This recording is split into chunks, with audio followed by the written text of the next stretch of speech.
What would you do if God asked for the ultimate price? Not just your comfort, not just your reputation, but your very life. Samson was asked that question in the darkness, and this is how he answered. Samson, blind, bound, the last judge of Israel, now a spectacle in chains.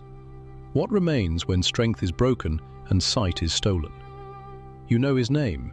You remember the feats, the lion torn, the jawbone swung, the walls shaken. But you have not felt the grind of the mill beneath his palms, the salt of sweat in sockets where eyes once were. Can a man still be sacred when the world sees only ruin? Darkness.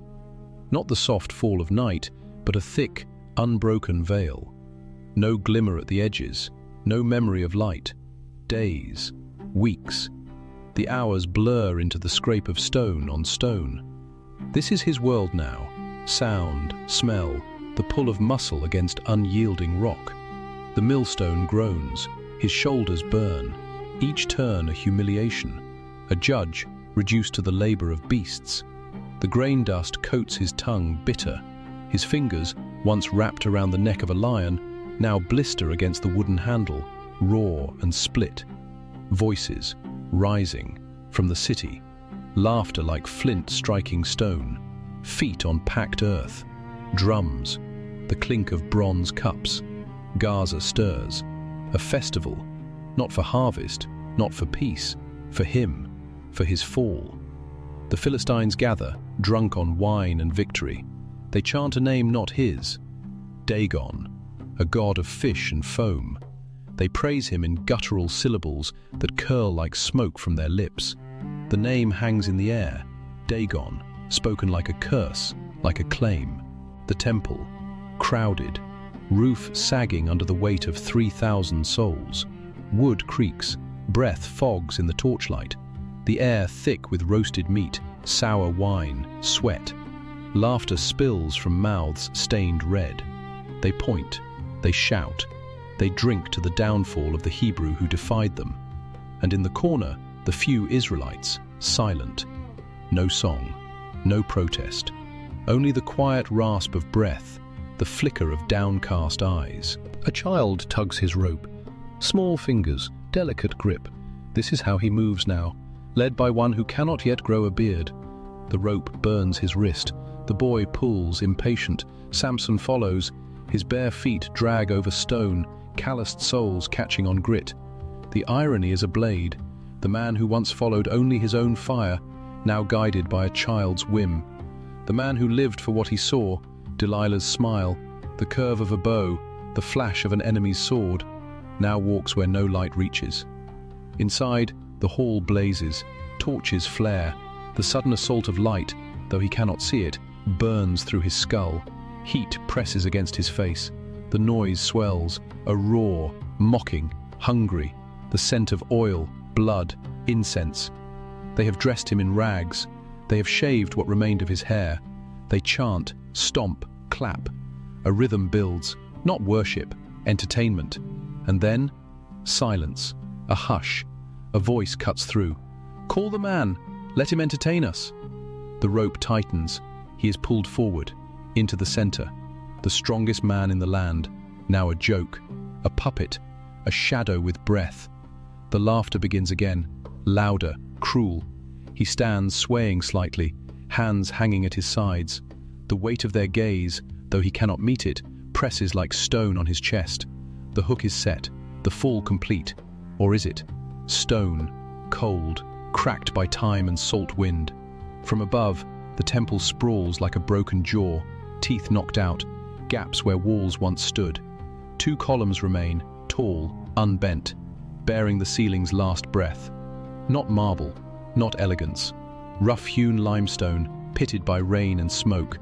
Mortar crumbling like dried blood between the joints. They stand, not for beauty but burden. The entire roof hinges on these 2 shafts. A design of balance, a flaw in symmetry. One fall, and the whole sky comes down. Built not to last, but to impress, until it doesn't. The architects knew. They carved weakness into strength. A temple meant to gather, to concentrate power in one breathless space. And now, filled. 3,000 bodies packed beneath timber and dust, the beams groan, not from wind, from weight, from heat, from the press of flesh and chant and expectation. Voices, many, one rhythm. The rulers sit high, draped in dyed wool, gold rings flashing. Below, farmers, soldiers, women with scarves tied tight. All here, all watching, all waiting. No one absent. This is no ordinary feast. It is a reckoning, a public claiming. The enemy is not outside the gate. He is inside, bound, blind, led by a child's hand. And they see it, the perfect convergence. Strike here, and the nation trembles. One man, one moment, one collapse. The air hums with it. Not silence, not stillness, a pulse. Feet stomping, hands clapping, a drumbeat made of breath and bone. Dagon. The name curls from their throats like oil on water. Not a god of sky, not of thunder, but of scale and fin. A deity of the deep, half man, half fish, rising from brine to claim dry land. They praise him in gutturals, in syllables that scrape the roof of the mouth. Incense burns, thick, cloying, like rotting kelp. Offerings of fish laid on cracked altars. But above, the rafters bear carvings of bulls and lions, stolen symbols. A god who borrows strength, who pretends. While Yahweh, his name unspoken now, dwells in covenant, not in wood, not in stone, in promise, in blood, in a vow once worn in hair. The contrast hums beneath the noise. One God of conquest, one of commitment, one of now, one of forever. Hair, growing, slow, uneven. Beneath the scalp, strands push through like roots through stone. Not long, not yet, but present, a whisper against the skin. He feels it, not pride, not hope, recognition. The Nazirite vow, unspoken, unkept, now rekindling. No priest to bless it, no altar to seal it. Just the slow return of what was lost, a sign not seen but known, like the memory of a limb, like the echo of a voice in an empty room. It does not restore, it only reminds, of separation, of consecration, of what was broken and what might still burn. Charam, the word lives in his bones, not spoken, not taught, but lived. To devote to ruin, to set apart for fire. No redemption, no ransom, total, absolute, a thing or a person given over. Not to death, but to God's own hand in destruction. The Amalekites, the Canaanite altars, now himself. He stands not as victor, not as judge, but as offering. A living sacrifice, already ash in the wind. The weight of it presses behind the eyes he no longer has. Not fear, not regret, acceptance. The final act is not escape, it is surrender to the flame. 40 years. The number scrapes through memory like a chain. 4 decades of iron chariots, of threshing floors stripped bare, of sons taken for labor, of daughters married to foreigners, of altars silenced, of prayers whispered into dirt. The Philistines did not conquer in one battle. They wore, they pressed, they settled like dust in the lungs. And he, Samson, was raised up in that time, not to lead armies, but to strike back. One man against a machine, and he failed. Again, again, again. Betrayed by love, blinded by pride, bound by lust. The cost piles behind him, villages burned, brothers dead, trust shattered. Each misstep carved deeper into the nation's flesh. The mill, its memory lives in his shoulders. The wooden handle, the endless turn, grain to flour, strength to futility, a beast's work, a slave's rhythm. They made him kneel, made him grind, made him feed the very people who stole his sight. The rope around his neck, the overseer's whip, the laughter when he stumbled. It was not just labor, it was erasure, a man reduced to motion, to function, to silence. The mill did not break his back, it broke his name. Now, this moment, not escape, not revenge, opportunity. A single breath where failure and fate collide. The cost of every stumble weighs in his palms. The kiss of Delilah, the riddle unkept, the temple of Gaza entered too soon. All of it gathered here, in this hall, in this silence before the storm. One chance, not to live, to mean. They mocked him, as he had mocked others. They shaved him, as he had ambushed shepherds. They bound him, as he had tied foxes with fire to their tails.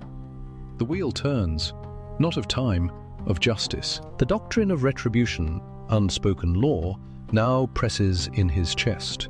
What was sown now reaps, not with glee, with gravity. This is not about him, not truly. The rope burns his wrist, the child pulls, the crowd roars, but beneath it, something deeper. A nation on its knees, a covenant gasping, a people forgotten. The pressure is not just in the wood above, it is in the silence of the Israelites in the back, in the unshed tears of mothers, in the absence of song. This is not spectacle, it is crisis, the final breath before the end. The chant rises, not words, syllables, a rhythm, stomp, clap, like a hammer on iron, like a heartbeat in stone. It fills the hall, it vibrates in his teeth, it sinks with the pulse in his neck, a drumbeat of derision, building, until the air itself trembles. He stands, feet apart, bare soles on cold stone, hands out, not bound, not pulled, free, between the two pillars, the wood rough under his fingers, the grain deep, the load immense. He leans, not with muscle, with memory, with prayer, the fulcrum of history. One man, one breath, one push, and the sky falls. He speaks, not to the boy, to the air, to the weight above, to the unseen. Guide me, voice low, cracked, not a command, a request shaped like surrender.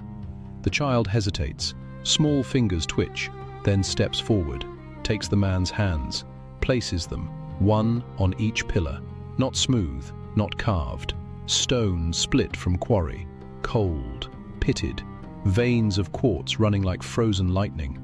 The touch, it speaks, load, pressure, the slow groan of centuries holding up what should have fallen long ago. A hush, not gentle, not quiet, a tearing of sound.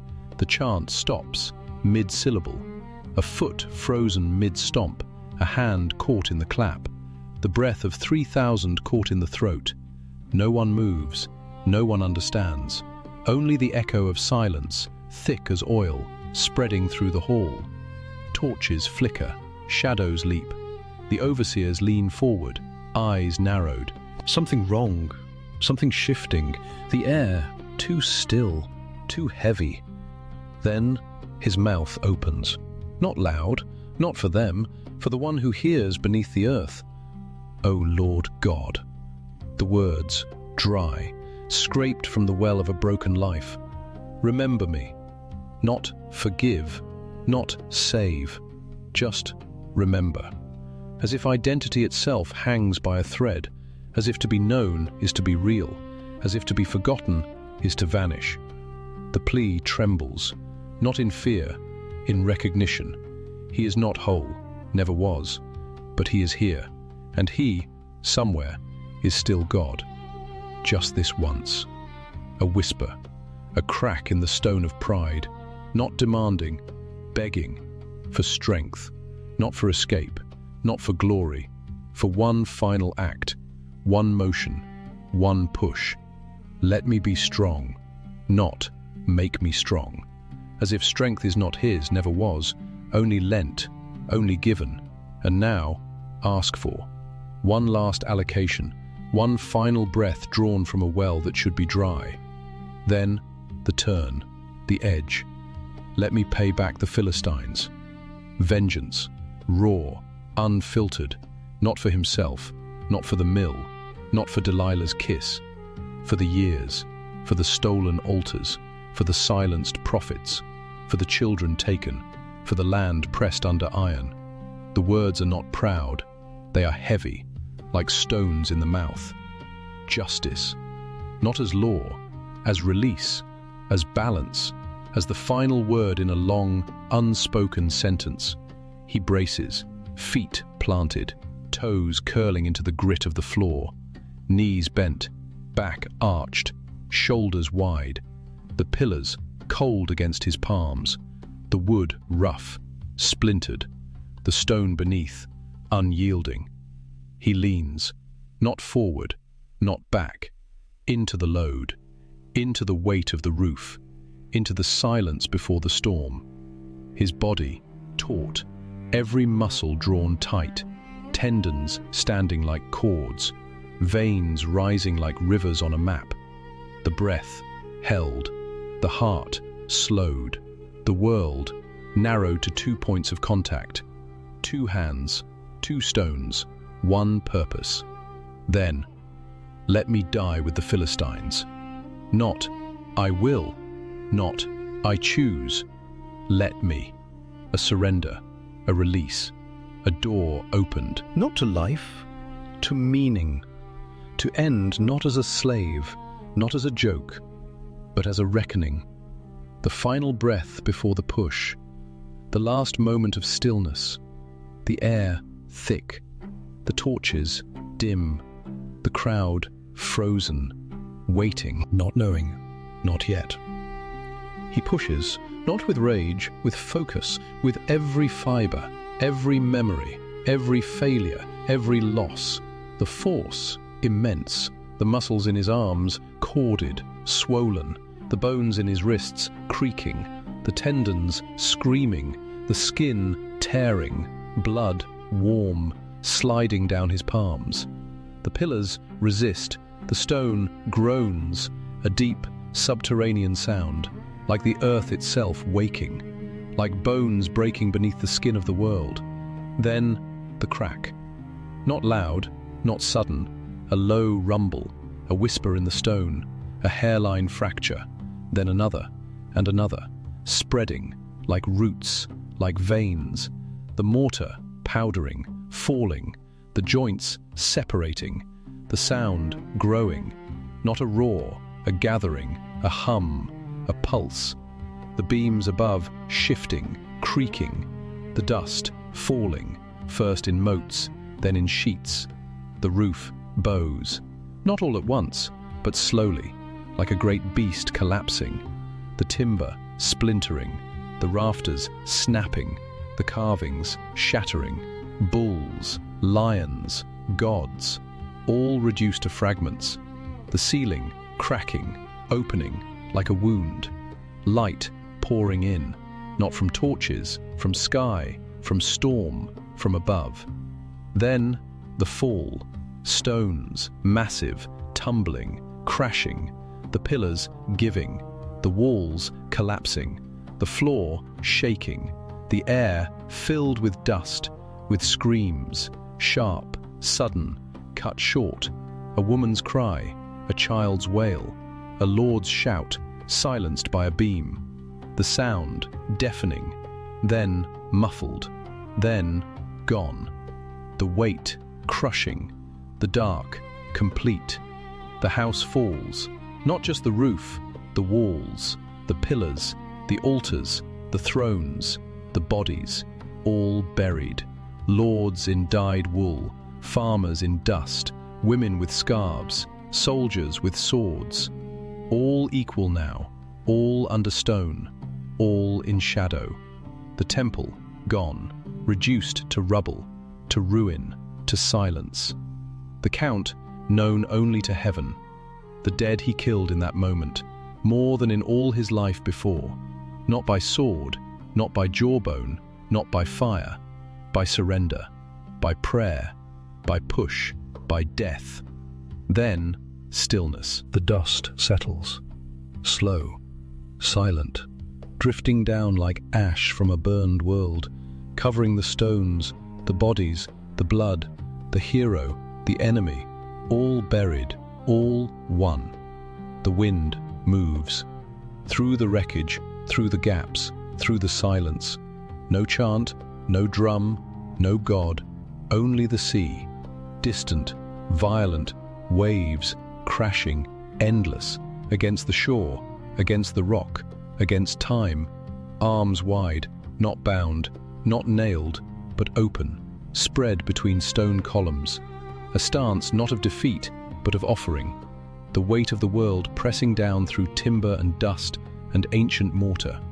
His fingers splay, palms flat, pressed into the rock, not in surrender, in initiation. This is no accident, no collapse of architecture. This is will, flesh meeting structure, man meeting moment. And in that posture, something older stirs, a shadow cast backward through time, or forward, hard to tell. Because here, in this temple of false gods, a man stands like a crossbeam, arms stretched not east to west, but between heaven and dust, between promise and ruin, between life and the breath that leaves it.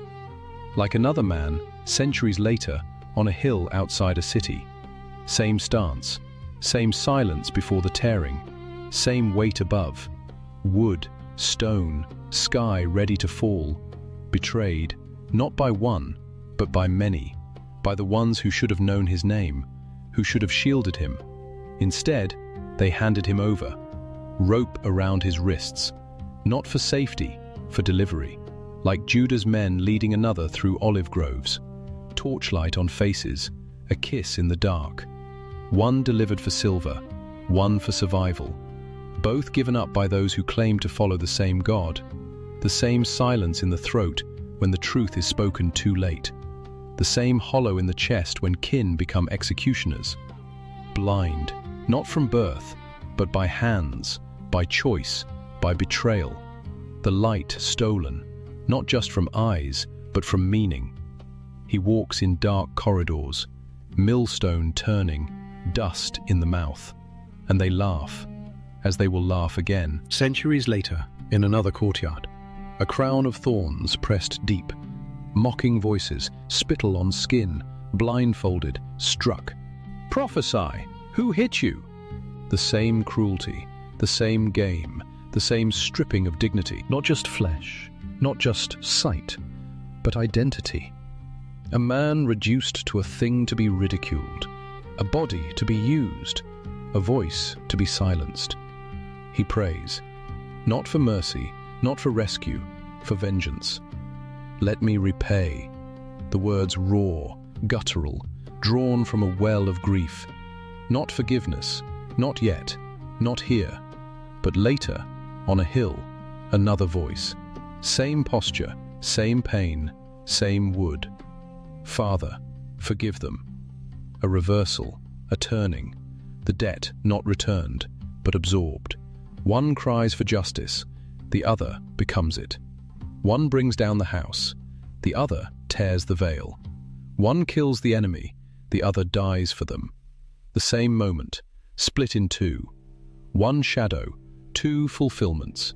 Victory, in death. Not after, not beyond. Here, now, in the collapse, in the dust, in the final breath.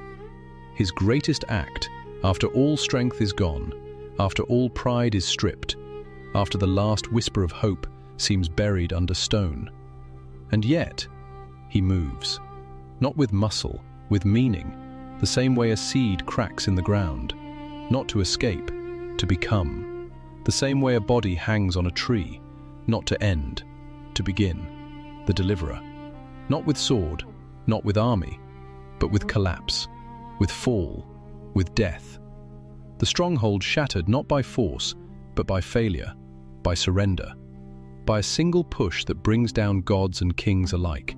Temple, Dagon's house, pillars holding up pride, idols carved in stone, and he pulls it all down, not with fire, not with war, with his own body as lever.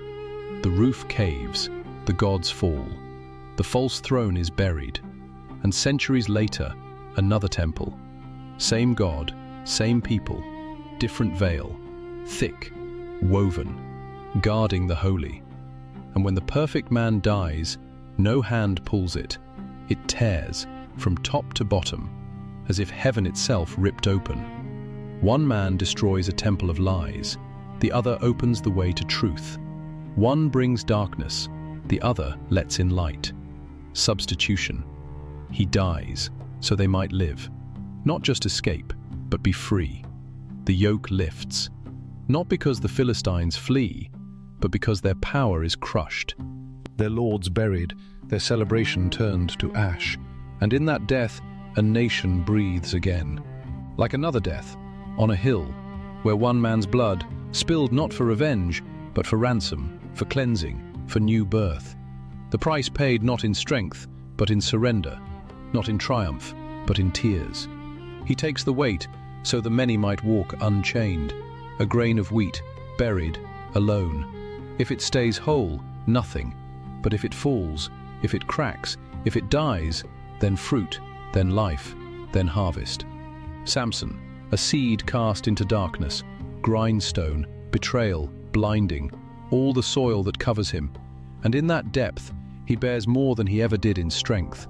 More men fall in his death than in his life, not because he fought, but because he let go. Like Christ, who in dying drew all men to him, not by conquest, by cross, not by sword, by sacrifice.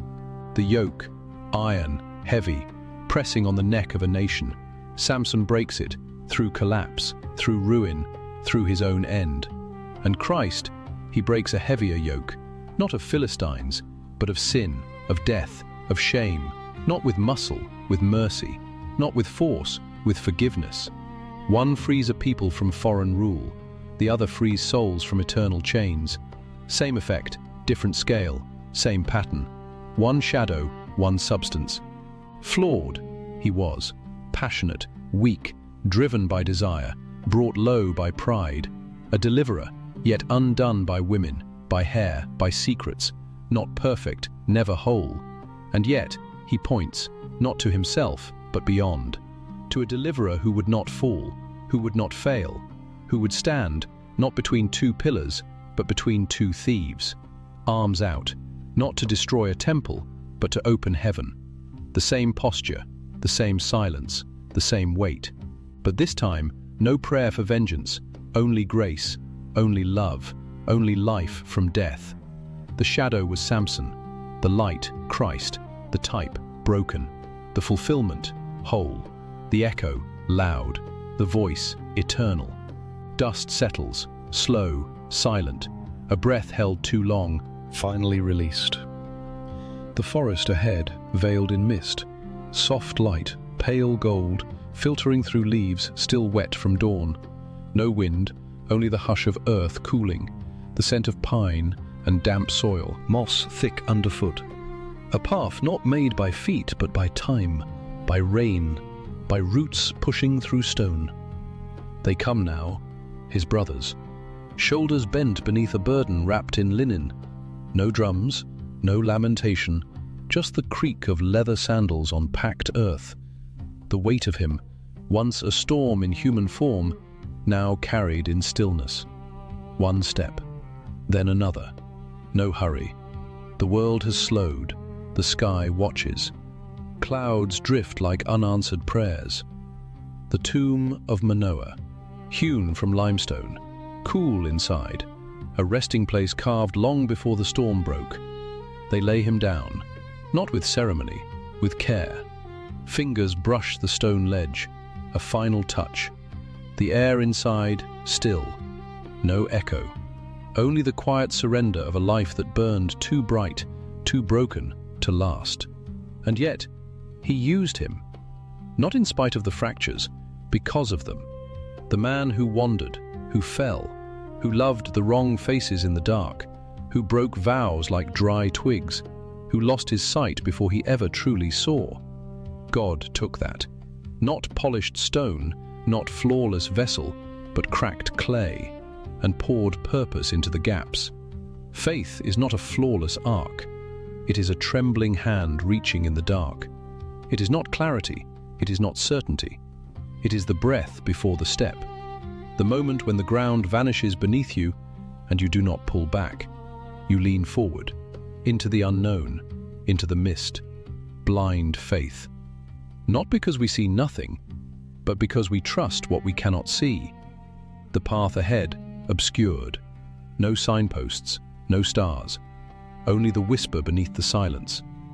The same voice that called light from void, that shaped a deliverer from dust and defiance. Pause here. Breathe. Let the forest hold you. What pillars stand too tall in your life? What pride? What routine? What hidden compromise propped up by habit, by fear, by silence? What must fall so that you may finally stand? Failure is not the end. It is the soil, the dark where seeds split open, where new roots form. You are not disqualified by the fall. You are invited deeper, into the quiet, into the rest. Let go of vengeance. Let go of the need to fix it all tonight. The night is long, but it is not yours to carry. Lay it down, not with anger, not with shame, with surrender. Soft, like leaves falling. Pray, not for fire, not for retribution, but for restoration, for breath, for the strength to rest, for the courage to be still, to be held, to be known, not for what you've done, but for who you are. The light fades, gently. The trees bow slightly. The mist thickens. The world grows quiet. And in that quiet, peace. Not because the battle is over, but because you are no longer alone in it. He judged Israel 20 years.